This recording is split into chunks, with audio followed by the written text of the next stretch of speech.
The sisters got off the train in 1895 to teach, but very rapidly realized that no one was providing health care here. So they reached out to the community, rented a small home, and started caring for people. The very first patient was a young child with tuberculosis. They took him in and cared for him, but he died. They realized that education was important, but it was even more important to care for those who truly needed them the most.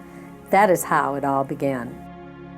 The community helped them raise money for the very first 6-room house that was St. Joseph's. Then it was expanded to 22 rooms, and then to a new facility. It was really about the people in this community that gave them dollars to help them relocate to where we currently are, and who have been an important part of the real healthcare environment, the research and the teaching, and all of the things that make St. Joseph's special. I think St. Joseph's is an amazing place. First of all, the people who are here, how much they care and how much they believe in the mission. They live it every day. They deliver the most incredible, high-touch, high-quality care I've ever experienced. I think the mind, body, spirit approach that the Sisters of Mercy began, but have now translated to every employee, every physician that's in this organization. So when I look back and I think about why are we different? We're different because of the environment, we're different because of the technology, but most of all, we're different because of the people. I feel only the best of the best can work here in this organization. St. Joseph's has grown through the years. We are the largest hospital in Phoenix, in fact in the state, and over recent years have grown even more, having built a new neuroscience tower, expanded our emergency room facilities, and other outpatient facilities that enable us to provide even a greater spectrum of care than we have in the past. We have many physicians that have specialty training that is not available anywhere else, and as a result, those physicians are able to provide services that other physicians in the community just do not have the training to do.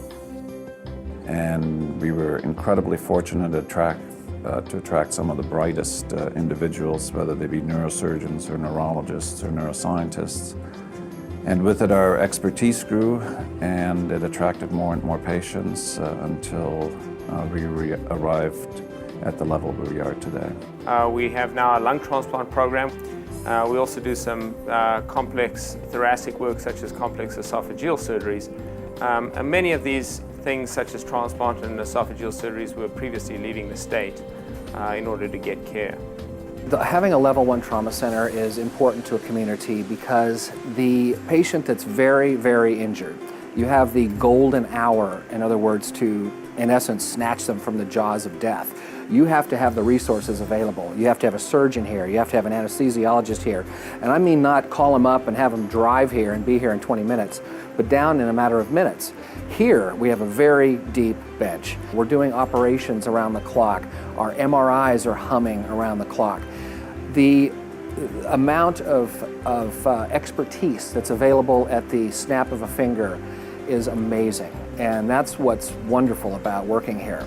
Adding robotics is going to be paramount to any hospital giving their patients the best care that they deserve. It's essentially traditional laparoscopy, but you've got the added advantage of having a robot or a machine actually hold the instruments. The surgeon is still in the room with the patient, and we're still guiding where the machine goes.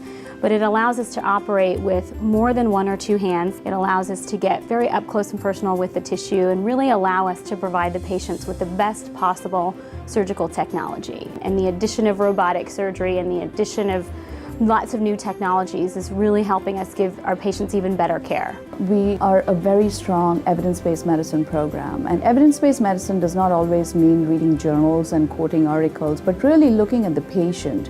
At the core of evidence-based medicine is the patient. We take care of a wide variety of patients, right from the elderly to young patients of different ethnicities, and all this really factors into that decision-making process. This does not happen all across the country, it does not happen everywhere. And for a patient coming in, it's really important to know that they are at the core of every decision that's made by the team. Trauma patients, neurosurgery patients, brain tumor patients, back surgery patients, patients that other doctors across the United States have given up on, We see many of those where our doctors will see them, consult with them, and decide to take the case and actually do them a great amount of good that they would never get anywhere else. I think St. Joseph's every day lives its mission. First of all, the underpinning of the Sisters of Mercy and their presence actually still on this campus. And it's lived every day. It's lived by our employees, by our physicians. It's a living, breathing part of our organization because it's not only about the physical care, it's about the spiritual care, and it's about putting those two together in a very different way.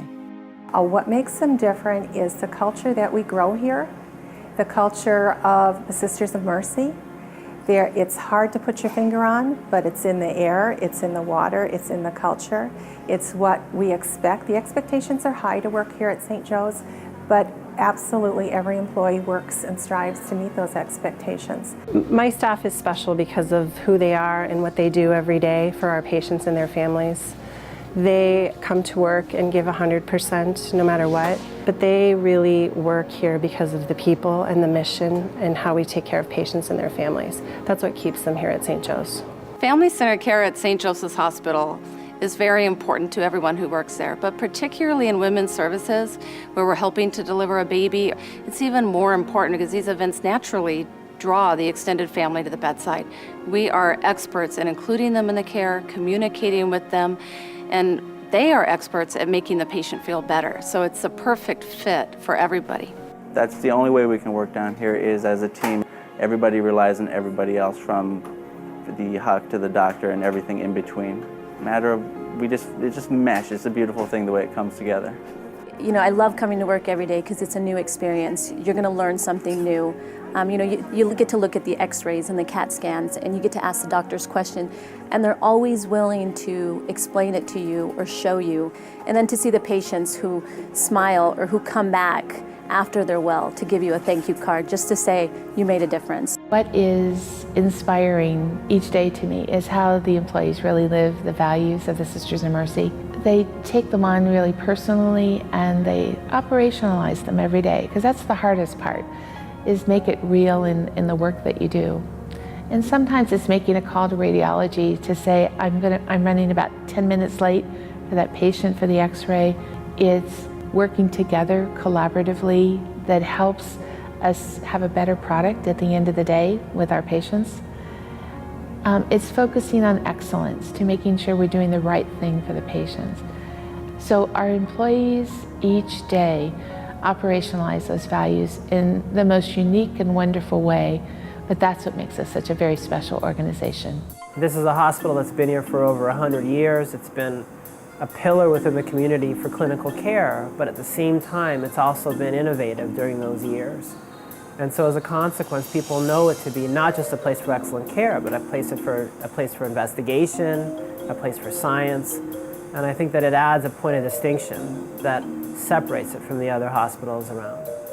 There's over 400 studies now going on in all different types of areas here at St. Joe's. Everything that we know and everything that we can tell our patients and all of the information that we have to help alleviate people's fears and give them hope for the future come from translational research.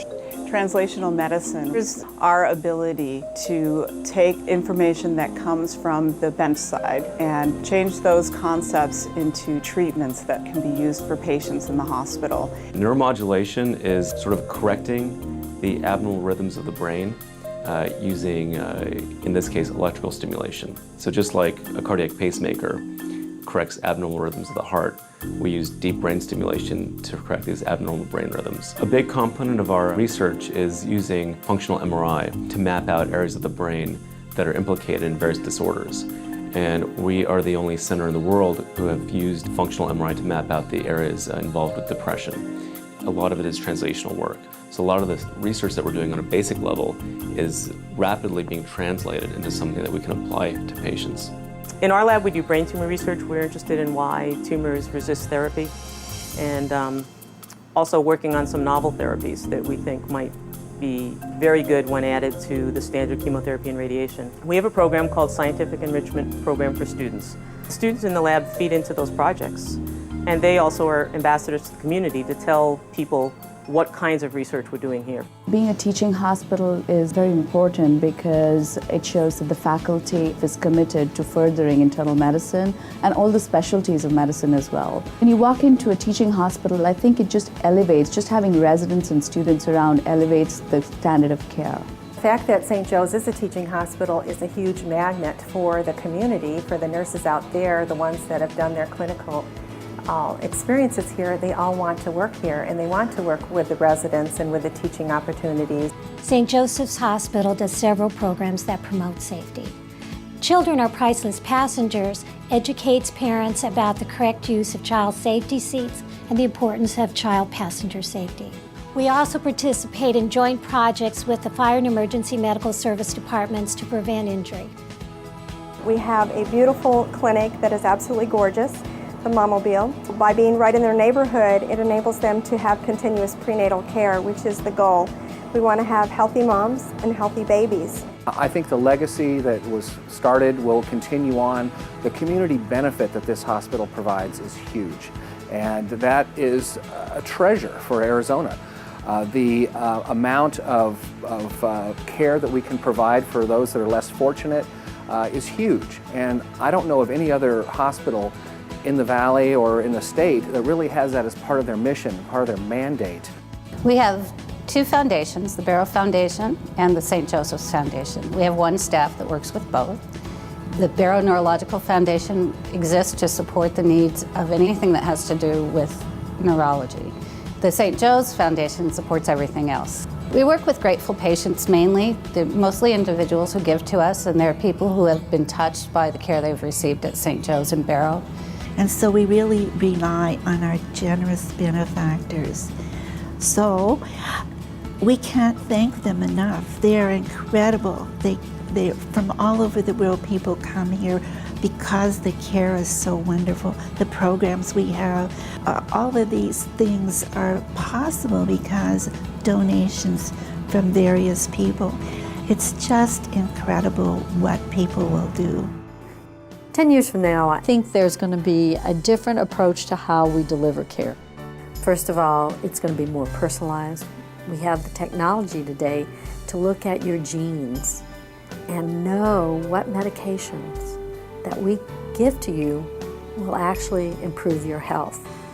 And I think you're going to see incredible advances in cancer care, in prevention, that we all have to take responsibility for our health care. But we're going to be able to help you know where are your areas that you are most vulnerable. So it really is a different way to treat people. What do I see for the future of St. Joseph's Hospital? As many of you know, we've been here more than 100 years in our community, and I'm hoping that we will remain a vital part of the community. We have always tried to do the very best for patients who came to us. I think our care models are going to change. We're going to have new opportunities to continue the care into the community. We're going to have opportunities to put our research into action. We're going to have an opportunity to show that the research we've been working on really makes changes in how we deliver care. And I'm hoping that we as an organization can look back on our history and see how the sisters did it in the past, and to look forward to say, let's do the courageous and right thing to do in caring for patients.